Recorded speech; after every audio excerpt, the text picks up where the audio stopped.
Weche moko Nyakora Mugajwang' en ne jodolo e sub-county Manyatike e bwo riwruok ma ong'ere ni Evangelism One Accord onywako lwedo e kedo kod lwenje mag kit chwech mag oganda e gwenge makono, ka bende jakanyo mag riwruogno kane otelnegi kod Bishop Abayo Elfaz ne owacho ni gisebedo ka gitudore gi jokanyo mamoko e kedo kod lwenje ma kamago. Bende olero ni en lweny ma onego bed ni koro inywako e lwedo.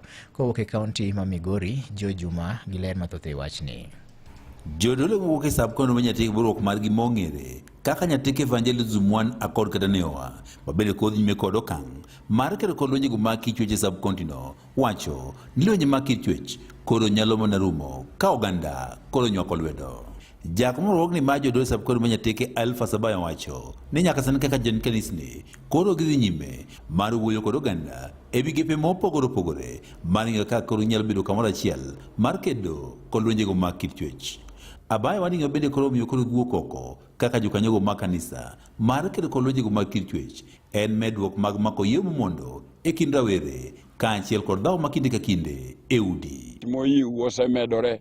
Omiyo kane wan ka ne wakwero gi dwol mamalo kendo wapuonjo jonyuol, wapuonjo jotend kanisa, wapuonjo joriwruoge mag piny te mondo mi one kaka guide puonjo joma tindo mondo ging'e kaka ginyalo ritore e weche motenore kod sexual reproductive health mondo mi ka gin kato gibed moritore. Bende jakom ni marwuok mar Nyatike Evangelism One Accord wacho ni nitie familia mathoth mabende nyithindo ema koro chalo wege dala bang' jonyuol gi wito ngimagi, ka moko be jonyuol gi koro ringo, ka bende owane magi achiel kuom gigo eko mabende biro ka koro jimbo lwenjego mag kit chwech. Kendo ne wayudo ni gik makelo GBV ahinya root causes gin kaka chan, kendo gin kaka yudo dala moro nyathi emodak e dala kende ma en wuon dalano, kendo wayudo ni nitiere kuonde ma ji dhiye mok safe.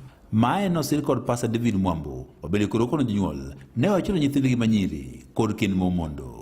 Inyalo nwang'o ni nitiere gwenge moko ma ka nyathi manyako thunde omo ni wuok ni mineno ka thundi okuot to en mana ng'ama osesingi manosewuo mosekaw dhok chon ka nyathino pod kia. Itero nyathi ichune gi nyombo moiw to gimomiyo ichune nyathini kia. Giywagore mondo mi gisom. Jotend kanisa gi bende koro dwaro ni dwol mar mine kaachiel kod chwo koro winj maromre e oganda.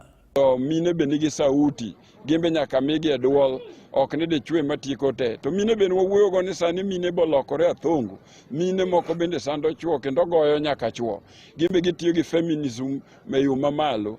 Kane wapuonjore ni mondo gimbe gidog piny kendo giwinji chwogi e weche duto te. Mon moko tuono chwo gi chiemo, ka wayude weche nyaka mon moko tuono chwo gi ratichgi, chwo moko bende kosebayo oko duogo tuono monde gi ratichgi. Yorni kelo maundu e udi. Ne Nyakalondo Maramogi koke kaunti ma Migori, an Joe Juma. Jaod bura ma Karachuonyo Dipo Kuome bende koro ne ogo duonde piny ka